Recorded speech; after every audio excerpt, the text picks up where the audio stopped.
শুনতে ইচ্ছুক তো হাতটা তুলে রাখুন। আপনারা শুনতে ইচ্ছুক তো যে আমরা কেন ওয়াকফ সংশোধনী আইন মানছি না? শুনতে ইচ্ছুক তো ভাই? তার আগে একটা জিনিস বলুন, যে হাতটা তুলে রাখবেন ভাই, বেইমানি করবেন না, আমি আমার হয়ে ভোট চাইবো না।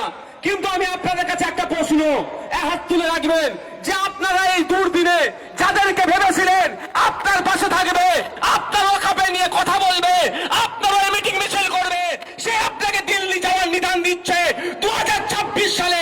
অন্তত অনুরোধ করছি এই হাতটা যেন না জোড়া ফুল আর পদ্ম ফুলের দিকে যায়।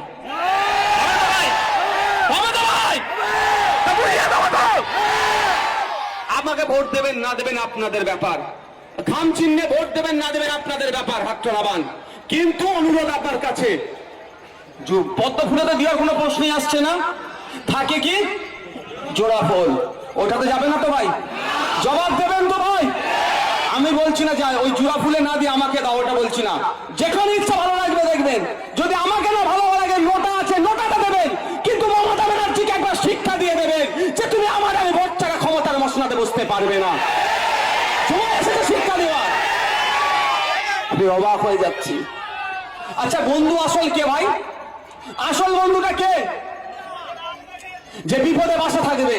বিপদ এখন আপনার মাদ্রাসার উপরে ঘুরেছে, আপনার মসজিদের উপরে, আপনার কবরস্থানে, আপনার গীতগাতে কেড়ে নেওয়ার একটা অপচেষ্টা চলছে। এখন তো প্রকৃত বন্ধু যে আমার পাশে থাকবে, কাঁধে হাত দিয়ে বলবে চিন্তা করো না আমি আছি, তুমি লড়াই করে যাও, তোমাকে আমি প্রোটেক্ট করবো, সেটা করেছে। তার পরিবর্তে কি বলছে? কি বলছে ও তার পরিবর্তে? যে দিল্লির বিষয় দিল্লি গিয়ে আন্দোলন করো। 100 দিনের টাকা বন্ধ করে দিয়েছিল, এটাও তো দিল্লির বিষয় ছিল। এখানে প্রতিবাদ মিছিল তৃণমূল করেনি? হ্যাঁ, ইডি সিবিআই এসে একটা পুলিশ কর্তাকে অ্যারেস্ট করতে চেয়েছিল, এখানে ধর্নায় বসেনি। তাই সিবিআই কোথা থেকে এসেছিল? সিবিআই কোথা থেকে এসেছিল? তাই দিল্লিতে গিয়ে করেনি। তাই সময় এসেছে এই বছর, এবার 2026 সাল আসছে, ভোট চাইতে আসলে বলবে চলে যাও দিল্লিতে গিয়ে ভোটটা দাও। হবে তো ভাই? হবে তো? এর জবাব দিতে হবে। এবার আপনাদেরকে আমি গুটি কয়েক কথা বলবো, কেন এই ওয়াকফ সংশোধনী আইনের আমরা বিরোধিতা করছি, এটা জানা দরকার। জানা দরকার তো। প্রথম বলি, এই আইনটা দেখিয়ে এই ওন্দার বিধায়কেরা ভোটে আর জিততে পারবে না।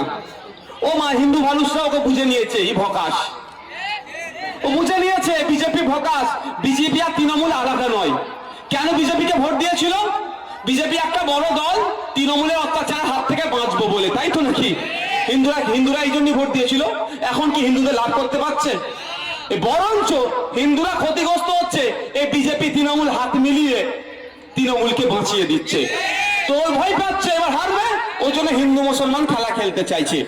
হাওড়া জেলায় করবো, হুগলি জেলায় করবো, মুর্শিদাবাদে করবো, মালদাতে করবো, আমডাঙ্গাতে করবো, বিভিন্ন জায়গায় অলিতে গলিতে আমি ওয়াকফ আন্দোলন করবো।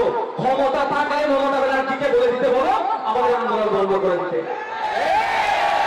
আমি আন্দোলন করছি, আমাকে ডাইরেকশন দিতে পারেন। ওই কি রাজা আমরা বোঝা নাকি? বললে আমরা শুনে নিতে হবে। আমরা সবাই রাজা এই রাজার দেশে। আন্দোলনটা শান্তিপূর্ণ, পরবর্তী প্রক্রিয়াতে হতে হবে। হিংসা দিয়ে কোনো জিনিসের সমাধান হয় না।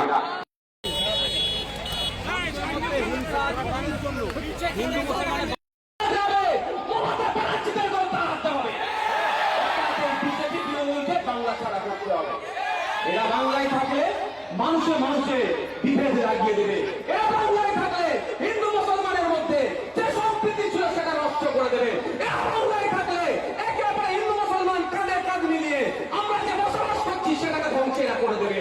তাই এদেরকে 2026 সময় এসেছে, বাংলা থেকে তৃণমূল বিজেপিকে উচ্ছেদ করতে হবে গণতান্ত্রিক প্রক্রিয়াতে। এরা এরকম ভাবে মিথ্যাচার করছে। মাঠে ময়দানে শান্তিপূর্ণ ধর্মনিরপেক্ষতা বজায় রেখে আমাদের এই গণতান্ত্রিক প্রক্রিয়াতে এই লড়াই চলবে। কেউ যদি বলে দেয় যে এখানে আন্দোলন করা যাবে না, তার কথা আমরা শুনবো না। সে রিকোয়েস্ট করতে পারে, রিকোয়েস্টটা কি করতে পারে যে আন্দোলন যেন শান্তিপূর্ণ হয়। সবসময় আমরা চাইবো আন্দোলন শান্তিপূর্ণ হোক, অশান্তি দিয়ে হিংসা দিয়ে কোনো সমস্যার সমাধান হয় না। কিন্তু কেউ যদি মনে করে রাজা আর বাকি সব প্রজা এই আচরণ করলে এই আচরণকে আমরা মানবো না।